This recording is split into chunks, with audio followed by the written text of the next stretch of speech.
ఈశ్వరెడ్డి మొదటి జెండా కట్టినవాడు. ఎవరు జెండా కట్టడానికి ఆలోచిస్తున్న టైంలో ఈశ్వరెడ్డి కూర్చోబెట్టి జెండా కడతాం, జెండా ఎగరేస్తాం, జనసేన జెండా ఎగరేస్తాం ఉన్న మా ఈశ్వరెడ్డికి మనస్ఫూర్తిగా ధన్యవాదాలు తెలుపుతున్నాను. నమస్తే, వెల్కమ్ టు ఐ డ్రీమ్. నా పేరు ప్రసాద్. జనసేన అధ్యక్షుడు పవన్ కళ్యాణ్ ఏదో చేస్తారు, ఏదో సాధిస్తారని అనుకున్న జన సైనికుల మబ్బులు వీడిపోతున్నాయి. వారంతా కూడా ఇప్పుడు ఏం చేయాలో తెలియని సందిగ్ధ వాతావరణంలో పడ్డారు. చాలామంది అసంతృప్తి వ్యక్తం చేస్తూ తమ దారి చూసుకుంటున్నారు. రాజకీయంగా ఏ పార్టీ అయితే బెటరు అనే ఆలోచనలో చాలామంది ఉన్నారు. మరికొంతమంది గుంభనంగా మౌనం వహించాలని నిర్ణయం తీసుకున్న పరిస్థితి కనిపిస్తుంది. అదే ప్రస్తుతం తాజాగా చూసుకుంటున్నప్పుడు చాలామంది జన సైనికుల్లో తీవ్రమైన అసహనం, అసంతృప్తి పెళ్ళిబిక్కుపోతున్న పరిస్థితి కూడా చూస్తూ ఉన్నాం.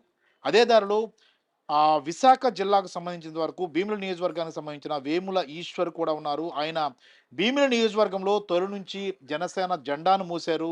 ఆ పార్టీకి సంబంధించి తొలి అంటే ఇన్ఛార్జ్ ఏర్పడక ముందు నుంచి ఆ నియోజకవర్గంలో పనిచేస్తూ రకరకాల సమస్యలను పవన్ కళ్యాణ్ దృష్టికి తీసుకెళ్లారు. అతను ఇప్పుడు ప్రస్తుతం అసంతృప్తి వ్యక్తం చేస్తూ వైఎస్ఆర్ కాంగ్రెస్ పార్టీలో చేరేందుకు సిద్ధమైన పరిస్థితి కనిపిస్తుంది. మనతో ఈశ్వర్ అన్నారు. ఈశ్వర్ గారు, వెల్కమ్ టు ఐ డ్రీమ్ అండి. ఈశ్వర్ గారు, అంటే మీరు ఎప్పటి నుంచి జనసేన పార్టీలో పనిచేశారు? నేను యాక్చువల్‌గా నా రాజకీయ ప్రస్థానం అనేది మొదలైంది ప్రజారాజ్యం పార్టీ నుంచి మొదలైంది సార్. 2009లో చిరంజీవి గారు మీద అభిమానంతో ఆయన పార్టీ పెట్టేటప్పుడు ఆయనతో పాటు నడిచి ఆ రోజు భీమిలిలో గెలుపు కోసం మేము కష్టపడ్డాం సార్. తర్వాత ప్రజారాజ్యం పార్టీ కాంగ్రెస్‌లో విలీనం చేసిన తర్వాత పవన్ కళ్యాణ్ గారు 2014లో పార్టీ పెట్టేటప్పుడు అదే కుటుంబం అభిమానంతో వాళ్ళతో పాటు నడిచాం సార్. అంటే భీమిలిలో పార్టీకి ఎవరు ముందుకు రాకపోయినా సరే నేను వెళ్ళి జిల్లాలో ఉన్నప్పుడు ఎవరైతే శివప్రసాద్ రెడ్డి గారు ఉన్నారో, సతీష్ గారు ఉన్నారో, వీళ్ళందరినీ కలుపుకొని పోయి ఆ రోజు భీమిలిలో పార్టీ బలోపేతం చేయడం కోసం చెప్పేసి ప్రతి ఊరు వాడ తిరిగాను సార్. నేను ఊరు వాడ తిరిగి పార్టీని బలోపేతం చేసి సేవాదళ కమిటీ అని ఒక కమిటీ మొత్తం ఏర్పాటు చేసి ఆ రోజు నుంచి ఇన్ఛార్జ్ వచ్చేంత వరకు కూడా పార్టీకి కష్టపడి పార్టీకి పనిచేసాము. ఇన్ఛార్జ్ వచ్చిన తర్వాత ఇన్ఛార్జ్ మరి ఏమనుకున్నారో ఏమో తెలియదు, మా మీద కక్షపూరితమైన ఇవి చేసి పార్టీని ఒక విధంగా నిర్వీర్యం చేశారు సార్. అంతేనా? అంటే మీరు ఉండేటప్పుడు చాలా కీలకమైన సమస్యలను పవన్ కళ్యాణ్ దృష్టికి తీసుకెళ్లారు కదా, ఎలాంటి సమస్యలు తీసుకెళ్లారు? ముఖ్యంగా మేము తీసుకెళ్ళింది ఏంటంటే అక్కడ దివీస్ వలన అన్నవరం అనే గ్రామం ఉంది సార్. అన్నవరం గ్రామం మొత్తం దివీస్ వలన పొల్యూషన్ చాలా ఎక్కువైపోయి చాలా జబ్బులు చనిపోతున్నారు అక్కడ. అంటే ఎలాంటి జబ్బులు అంటే వాళ్ళకి ఏం జబ్బు వస్తుందో కూడా తెలియదు. కొంతమంది కిడ్నీ ఫెయిల్ అయిపోతుంది, హార్ట్ ఫెయిల్ అయిపోతుంది, డిఫరెంట్ అంటే వాళ్ళు ఉన్న బాడీలో ఉన్న ప్రతి పార్ట్ కూడా పాడైపోయి చచ్చిపోతున్నారు. దానికోసం అని చెప్పేసి తీసుకెళ్ళడం జరిగింది ఒకసారి. ఇంకొకసారి ఏమంటే అక్కడ జ్యూటిమిల్ సమస్య, మెయిన్ సమస్య ఉంది సార్. జ్యూటిమిల్ సమస్య కూడా వెళ్ళి తీసుకెళ్ళడం జరిగింది. తీసుకువెళ్తే పవన్ కళ్యాణ్ గారు కూడా వచ్చారు. అక్కడ వచ్చి ఆ జ్యూటిమిల్ని సందర్శించారు. దానికోసం మళ్ళా గవర్నమెంట్ అప్పుడు టీడీపీ గవర్నమెంట్ ఫామ్ చేశారు, రెండు చేసి అప్పుడు కూడా ఏం పట్టించుకోలేదు. కానీ అది రీసెంట్గా అవంతి గారు దీంతో ఆ జ్యూటిమిల్ సమస్య కూడా ఇదయింది సార్. వైఎస్ఆర్ అంటే మీకు ప్రత్యక్షంగా పవన్ కళ్యాణ్ గుర్తించిన సందర్భం ఉందా? ఈశ్వర్ అనే వ్యక్తి పార్టీ కోసం పనిచేస్తున్నారని గుర్తించిన సందర్భాలు ఏమైనా ఉన్నాయా? ఉన్నాయి సార్. ఆయన భీమిలిలో బహిరంగ సభ పెట్టేటప్పుడు స్వయంగా నా భుజమే చేసి ఈశ్వర్ రెడ్డి మొట్టమొదటి జెండా కట్టిన వ్యక్తి భీమిలి నియోజకవర్గంలో, సో ఈయన మీద కేసులు కూడా ఉన్నాయి, నేను అండగా ఉంటానని కూడా చెప్పిన రోజులు ఉన్నాయి సార్. భీమిలిలో ఈశ్వరెడ్డి మొదటి జెండా కట్టినవాడు. ఎవరు జెండా కట్టడానికి ఆలోచిస్తున్న టైంలో ఈశ్వరెడ్డి కూర్చోబెట్టి జెండా కడతాం, జెండా ఎగరేస్తాం, జనసేన జెండా ఎగరేస్తాం ఉన్న మా ఈశ్వరెడ్డికి మనస్ఫూర్తిగా ధన్యవాదాలు తెలుపుతున్నాను. రైట్. అంటే మీరు పార్టీ కోసం పనిచేశారు, కేసులు ఇప్పటికి ఉన్నాయి, చాలా దూకుడుగా వెళ్ళారు, పార్టీని ఎలాగైనా గెలిపించాలి, పవన్ కళ్యాణ్ ముఖ్యమంత్రి కావాలనే ధ్యేయంతో పనిచేశారు. ఇప్పుడు పరిస్థితులు చూస్తున్నప్పుడు మీకు ఎందుకు అసంతృప్తి వ్యక్తమవుతుంది? అంటే పవన్ కళ్యాణ్ మీకు చెప్పింది ఒకటి, ఆయన చేసింది ఒకటి అని భావిస్తున్నారా? అవును సార్. యాక్చువల్గా పవన్ కళ్యాణ్ గారు 7 సిద్ధాంతాలు, మంచి సిద్ధాంతాలు పెట్టారు సార్. ఆ 7 సిద్ధాంతాలు వేరే ఏ పార్టీ కూడా చేయలేవు వెళ్తే. ఎందుకంటే వాళ్ళతో కొలాబరేట్ చేస్తే గతంలో చూసాను సార్. 2014లో టీడీపీకి మద్దతు ఇచ్చినంత వరకు బాగానే ఉంది, గెలిచిన తర్వాత చాలా హీనంగా మాట్లాడారు సార్ పవన్ కళ్యాణ్ గారిని కానీ, లేదంటే కింద ఉన్న క్యాడర్ అంతా కూడా. అంటే గ్రామ స్థాయి నుంచి జిల్లా స్థాయి నుంచి స్టేట్ లెవెల్లో కూడా ఆ నాయకులు ప్రతి జన సైనికుని, అలాగే అధ్యక్షుల వారిని కూడా చాలా దారుణంగా మాట్లాడి చాలా అవమానించారు. టీడీపీ వాళ్ళు అవమానించి పవన్ కళ్యాణ్ వల్ల మేము గెలవలేదు, ఒక సినిమా యాక్టర్ వల్ల మేము గెలవలేదు, మేము మా సొంతంగా గెలిచామని చెప్పేసి చెప్పుకున్నారు సార్. అంతేకాకుండా తన కుటుంబ సభ్యులను కూడా అవును. పవన్ కళ్యాణ్ గారి కుటుంబ సభ్యులను కూడా తిట్టించడం జరిగింది. అవును. అలాంటి పార్టీతో మళ్ళా 2024లో పొత్తు పెట్టుకుంటాను అని అనేటప్పటికి ఎవరికైనా బాధ అనిపిస్తది సార్. ఎందుకంటే 2014లో ఆయన ఎప్పుడైతే 2019 వరకు ఇచ్చి 2019 ఒక సంవత్సరం లోపు మేము టీడీపీతో ఉండట్లేదు పొత్తు విరమించుకున్న టైంలో అవును. స్థానికంగా ఉన్న జన సైనికులందరి మీద కేసులు పెట్టి, వాళ్ళు బెదిరించి, కొట్టి చాలా చేశారు సార్. అవన్నీ నేను ఫేస్ చేశాను. టీడీపీ హయాంలో. టీడీపీ హయాంలో. ఓకే. ఇప్పుడు మళ్ళా అలాంటి క్యాడర్‌తో మళ్ళా కలిసి పని చేయాలంటే చాలా అంటే అది ఏ విధంగా పద్ధతి కాదు సార్. అలా పని చేయలేం కూడా, చేయలేం కూడా సార్. యెస్. అంటే ఒక ఈశ్వర్ అనే వ్యక్తి మీద ఒక సుమారుగా 4, 5 కేసుల వరకు పెట్టారు సార్. మీరు అక్కడ అంటే జనసేన తరపున పోరాడిన రకరకాల సమస్యల పోరాడే విషయంలో తెలుగుదేశం ప్రభుత్వంలోనే కేసులు నమోదు చేసిన అవును పరిస్థితి ఉంది. అవును సార్. ఇప్పుడు అదే తెలుగుదేశం ప్రభుత్వం మళ్ళీ కలవాలని జనసేన ముందుకెళ్తుంది. అవును అంటే సార్. మీలాంటి వ్యక్తులు ఎంతమంది అంటే ఎంతమందిలో ఇలాంటి అభిప్రాయం ఉంది? అంటే మాకు చాలా తప్పు చేస్తున్నారు పవన్ కళ్యాణ్ అనే భావన ఎంతమందిలో ఉంటుంది? అంటే నాకు తెలిసి 70% అందరూ అలాగే ఉన్నారు సార్ హ్మ్. పార్టీలో. హ్మ్. బయట చెప్పుకోలేకపోతున్నారు. వాళ్ళకి ప్రాపర్‌గా అంటే చెప్పుకునే వేదిక దొరకట్లేదు. లేదంటే అక్కడ ఉన్న స్థానికంగా ఉన్న నాయకులు ఒక ఇదితో మళ్ళా ఇదవుతున్నారు. ఇంకోటంటే పవన్ కళ్యాణ్ గారికి మరి ఎందుకు అలా చేస్తున్నారో ఎవరికీ అర్థం కావట్లేదు సార్. హ్మ్. ఆయనకేంటంటే పసుపు కామెర్లొచ్చాయి సార్. అందరికి పచ్చ కామెర్లొస్తే పచ్చ కామెర్లొస్తున్నాయి. ఈయనకి పసుపు కామెర్లొచ్చాయి సార్. అంతేనా? పసుపు కామెర్లొచ్చేసి ఇంక పసుపు పార్టీ వైపు ఇంకంటే ఎవరేమన్నా అంటే, సార్ ఇలా పార్టీలో ఇలా జరుగుతుంది అని ఆయన దగ్గర మీటింగ్‌లో చెప్పుకున్నా సరే, మీరు నన్ను ఇలాగ అడిగితే మిమ్మల్ని వైసీపీ కోవట్లు అంటున్నారు సార్. ఎళ్ళిపోమంటున్నారు. వైసీపీలోకి ఎళ్ళిపోమంటారు. అంటే పార్టీలో అడిగే హక్కు హక్కు. కూడా లేదు. అంటే అవును. ఆ స్వాతంత్రం కూడా లేదు. ప్రశ్నించడం కోసం పెట్టిన పార్టీలో, సార్ ఇలా జరుగుతుంది, కింద లెవెల్‌లో జరుగుతుంది, గ్రౌండ్ లెవెల్‌లో జరుగుతుంది. మీరు సోషల్ మీడియాలో మాత్రమే చూస్తున్నారు తప్ప గాని, కింద స్థాయిలో చూడట్లేదు. ఆ కింద స్థాయిలో చూసి ఇలా జరుగుతుంది సార్, పార్టీకి ఇలాగ అన్యాయం జరుగుతుందంటే, మీరు వైసీపీ కోవట్లు అంటున్నారు సార్. అంటే ఇంత దారుణంగా ఆయనకి మరి ఎందుకు అలా అనిపిస్తుందో ఏంటో అర్థం కావట్లేదు సార్. ముఖ్యంగా ఈ ఈ అంటే ఆయన ఇలాగ ఇంతకుముందు బానే ఉండేవారు సార్. హ్మ్. 2019 వరకు బానే ఉండరు. కొంచెం అంటే కార్యకర్తలు పట్టించుకోవడం, వాళ్ళు జన సైనికులు ఎవరైనా ఎళ్ళినా సరే, ఏంటి మీ సమస్యలేంటి చెప్పడం అనే ఉద్దేశంతో మాట్లాడేవారు సార్. హ్మ్. ఎప్పుడైతే నాదెండ్ల మనోహర్ గారు వచ్చారో, ఆ రోజు నుంచి ఈ రోజు వరకు పార్టీలో ఉన్న జన సైనికుల్ని ఎవరిని పట్టించుకోవట్లేదు సార్. ఓకే. అంటే లీడర్‌లు కూడా పట్టించుకోవట్లేదు సార్. ఒక జిల్లా స్థాయి లీడర్‌లను కూడా పట్టించుకోవట్లేదు సార్. ఆయనే మాట్లాడతారు. ఎక్కడైనా మీరు చూసే ఉంటారు. మీకు తెలియనిదేం కాదు. సభల్లో ఆటిల్లో పవన్ కళ్యాణ్ గారు, నాదెండ్ల మనోహర్ గారు కూర్చుంటారు. హ్మ్. ఒక ఐఏఎస్ ఆఫీసర్, ఒక ఐపీఎస్ ఆఫీసర్ అయినా సరే, ఒక గ్రూప్ 2 ఆఫీసర్ అయినా సరే కిందన కూర్చొని పరిస్థితి వస్తుంది సార్. అవును. అంటే ఇవన్నీ ఎందుకు చెప్తున్నానంటే సార్, ఇలాంటి వాళ్ళందరూ పార్టీలోకి వచ్చారు సార్. చాలా మంచి మంచి వ్యక్తిత్వం ఉన్నవాళ్ళు, వాళ్ళ యొక్క అంటే ప్రొఫెషనల్ జీవితంలో చాలా ఎన్నో ఉన్నతమైన శిఖరాలు చూసుకొని వచ్చి పార్టీలో జాయిన్ అయ్యారు సార్. అంటే అవును. కళ్యాణ్ గారి మీద అభిమానంతో. అవును. అలాంటి వాళ్ళందరూ కూడా ఈరోజు పార్టీని వీడి వెళ్ళిపోతున్నారు సార్. యెస్. యెస్. అంటే దానికి కారణం ఏంటనేది పవన్ కళ్యాణ్ ఏ రోజైనా మరి ఆయన అంతర్మతం చేసుకున్నారో లేదో తెలీదు. మరి ఎందుకు అవుతుందో కూడా అంటే అది కూడా చేయలేని పరిస్థితిలో పవన్ కళ్యాణ్ గారు ఉన్నారు సార్. అంటే అలాగా ఆయన్ని నిర్వీర్యం చేసేసారు చె సార్.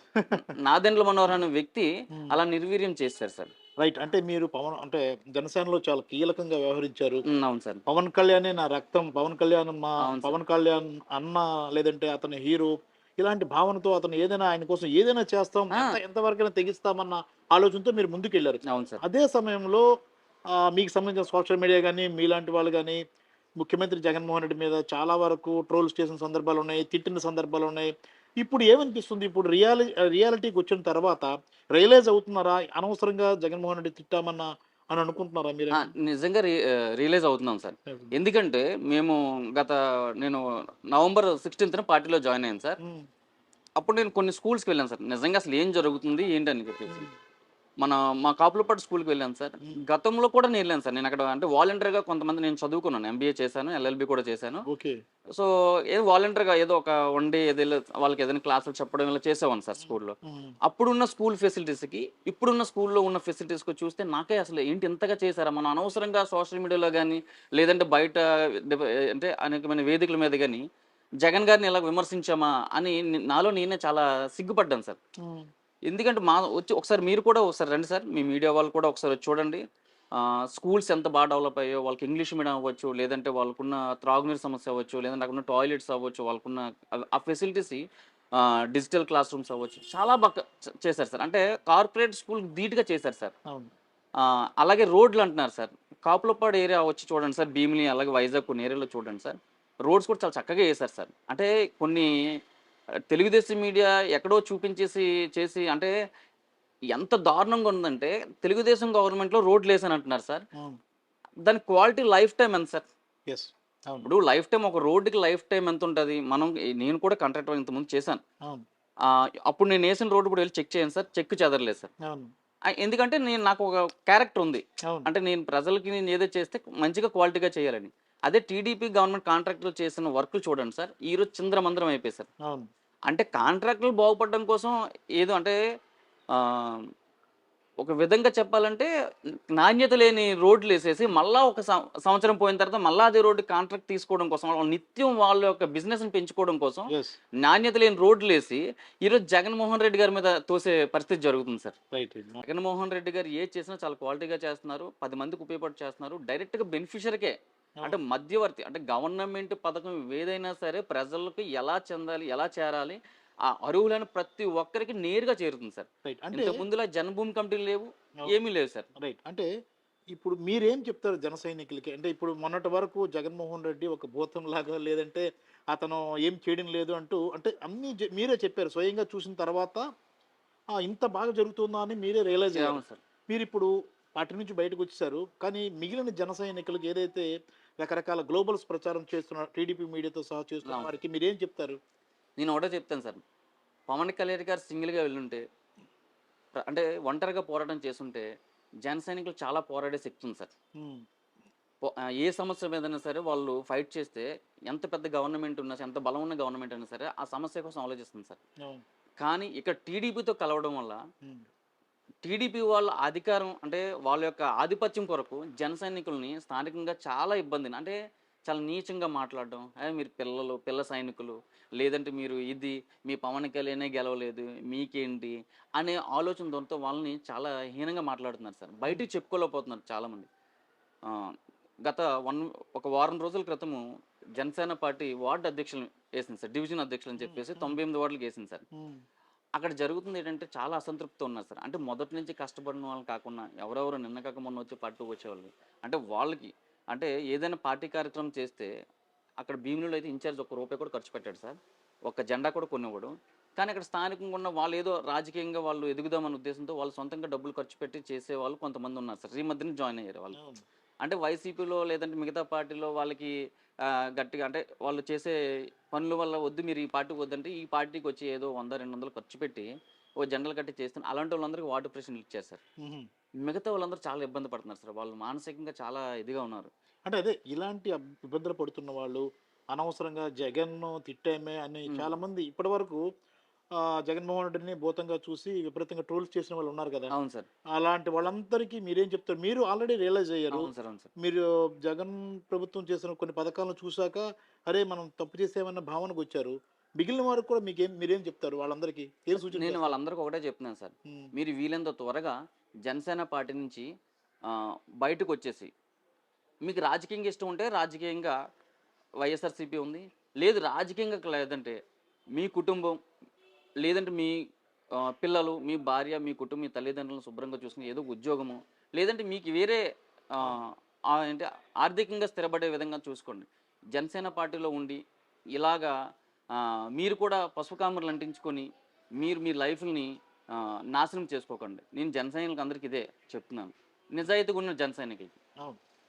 రైట్. అంటే ఫైనల్గా చెప్పండి, అంటే మీరు ఇప్పుడు వైసీపీలోకి వచ్చారు కదా, అంటే మీరు ఇంతవరకు రాజకీయంగా పోరాడారు, కేసులు పెట్టించుకున్నారు, అయినా వెన్నుతిరిగి చూడకుండా పయనించారు. అవును సార్. ఇప్పుడు వైఎస్ఆర్ కాంగ్రెస్ పార్టీ గవర్నమెంట్లో మంచి జరుగుతుంది ప్రజలకు అన్న భావనకి ఇప్పుడు వస్తున్నారా? ఇప్పుడు మొన్న మీరు జాయిన్ అయ్యి సుమారుగా కొన్ని రోజుల పాటు అవుతుంది అవును కాబట్టి ఎలాంటి అభిప్రాయం కలుగుతుంది? మీరు ఇప్పుడు లోతుగా చూస్తున్నారు వైసీపీ ప్రభుత్వ నడవడిక. ఇంతవరకు ఏంటంటే ఒక భ్రమలో ఉండిపోయారు అవును జనసేనలో ఉండి, అవును సార్. ఇప్పుడు క్లారిటీ వచ్చింది కాబట్టి మీకేమనిపిస్తుంది ఇప్పుడు? సార్ మేము జగనన్న మనకి ఎందుకు కావాలి, మళ్ళీ ఎందుకు కావాలనే కార్యక్రమం కోసం చెప్పేసి ఊరు ఇంటింటికి తిరుగుతున్నాం సార్. తిరుగుతుంటే అక్కడ ప్రజల రెస్పాన్స్ చూసి చాలా ఆనందం అనిపిస్తుంది సార్. అంటే ప్రజలకి డైరెక్ట్గా ఉదయాన్నే 6 గంటల తలుపు తట్టి పింఛన్ అవ్వచ్చు, లేదంటే వాళ్ళకి ఏ సర్టిఫికేట్ కావాలన్నా సరే, ఏదైనా సరే డైరెక్ట్గా వాళ్ళకు వాలంటీర్ దగ్గరుండి తీసుకెళ్ళి చేయించడం ఇలాంటివి చేస్తున్నారు సార్ సచివాలయం వ్యవస్థ ద్వారా.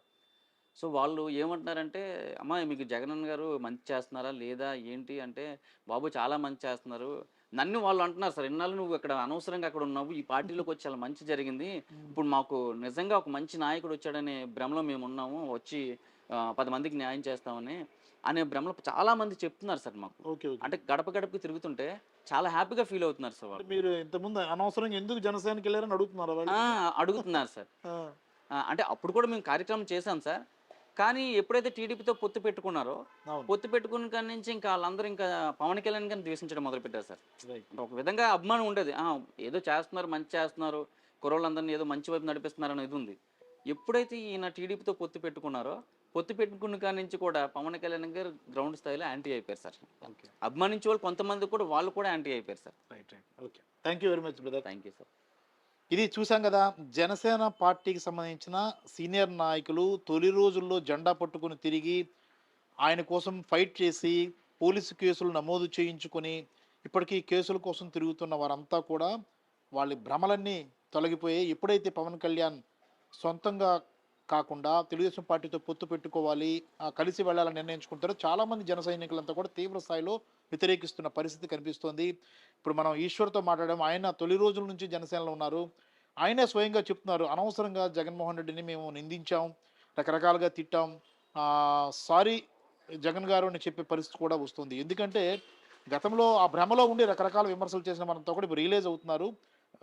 వైసీపీ ప్రభుత్వం ఏం చేసిందనేది ఇప్పుడు కళ్ళారా చూసిన తర్వాత ప్రజల నుంచి అలాంటి అనూహ్య స్పందన లభిస్తుందని కూడా చెప్తున్నారు. మొత్తం మీద జనసేనలో తీవ్రమైన అసంతృప్తి జ్వాలలు అనేది రగిలిపోతున్న పరిస్థితి కనిపిస్తుంది. చాలామంది గుంభనంగా ఉన్నారు. అరే అనవసరంగా ఎందుకు జనసేనకి మద్దతు పలికేమైనా భావనలో ఉన్నట్లుగా కూడా స్పష్టమైపోతుంది. ఇంకా చాలామంది జన సైనికులు బయటకు వచ్చేయడమో లేదంటే మౌనంగా ఉండిపోయి తమ తమ వృత్తుల్లో నిమగ్నమైపోవాలని నిర్ణయించుకోవడమో జరుగుతుందన్న అభిప్రాయం కూడా చాలామంది నుంచి వ్యక్తమవుతుంది. కెమెరామెన్ మూర్తితో Prasad, I dream media, Visakhapatnam.